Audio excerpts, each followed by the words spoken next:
Hi everyone. This is a message for March 5th, 2018 for History 202G. So this week we are in Module 3.2, and this module actually covers quite a bit of territory. What we are going to talk about in this week's module is the Great Depression, as well as the New Deal and the shadow of war. That is the shadow of World War II.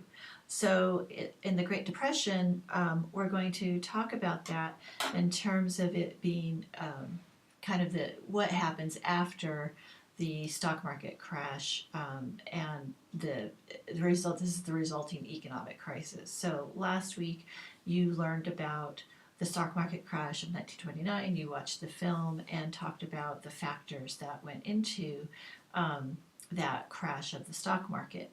So this week, we're going to look at the economic crisis that followed the crash of the stock market, and this was called the Great Depression.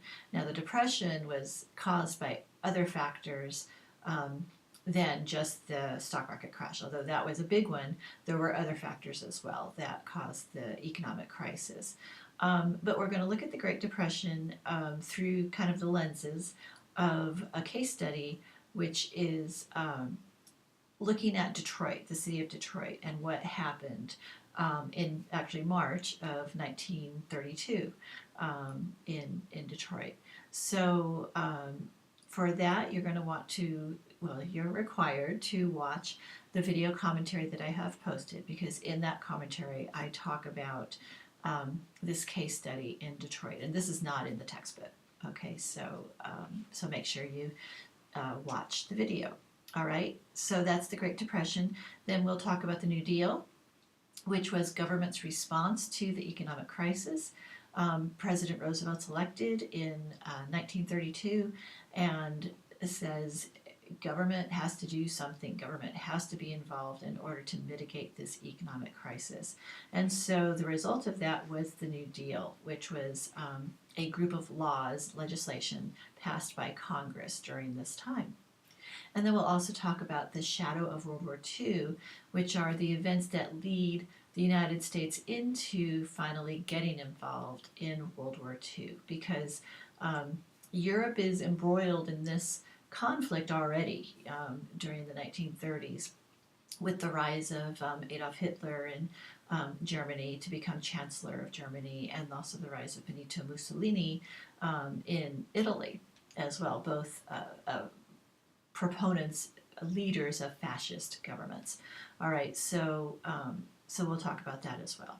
Okay, so what are you doing? You're reading your textbook, you're watching my video. There are 2 discussions due this week on March 8th, which means that you want to get your first post in March 6th, which is tomorrow. So that's 2 discussions. I will be working on continuing to grade your work, and I noticed that about 6 of you turned in the bonus credit assignment, so that's awesome. Thank you. And yeah, so one thing I wanted to mention, last night the Academy Awards were on TV, and I always watch them, which makes my husband crazy. But anyway, I was really happy because of a film that I really liked called The Darkest Hour.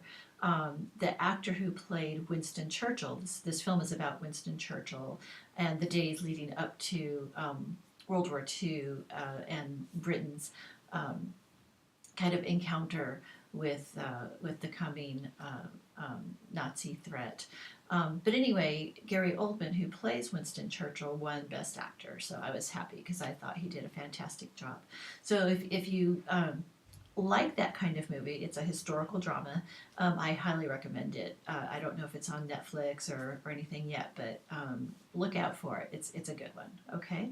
And also, I have attached to this announcement a video clip from a documentary about President Roosevelt, and it's just like 6 minutes long, but it's, I think, very informative and really interesting because it talks about and shows a meeting that President Roosevelt had with Prime Minister Winston Churchill, who was Prime Minister of Great Britain, on the Prince of Wales, which was a ship in the British Navy, and they negotiate and talk about how the United States and Britain are going to move forward in the face of this threat, this global conflict that's exploding. So take a look at that. It's kind of a bonus. I hope you enjoy it. And I think it'll help you as you do your work and look at those discussions for this week. Okay, that's it for me for this week. If you have any questions, you know how to find me. And I hope you all have a very good week. Thanks. Bye.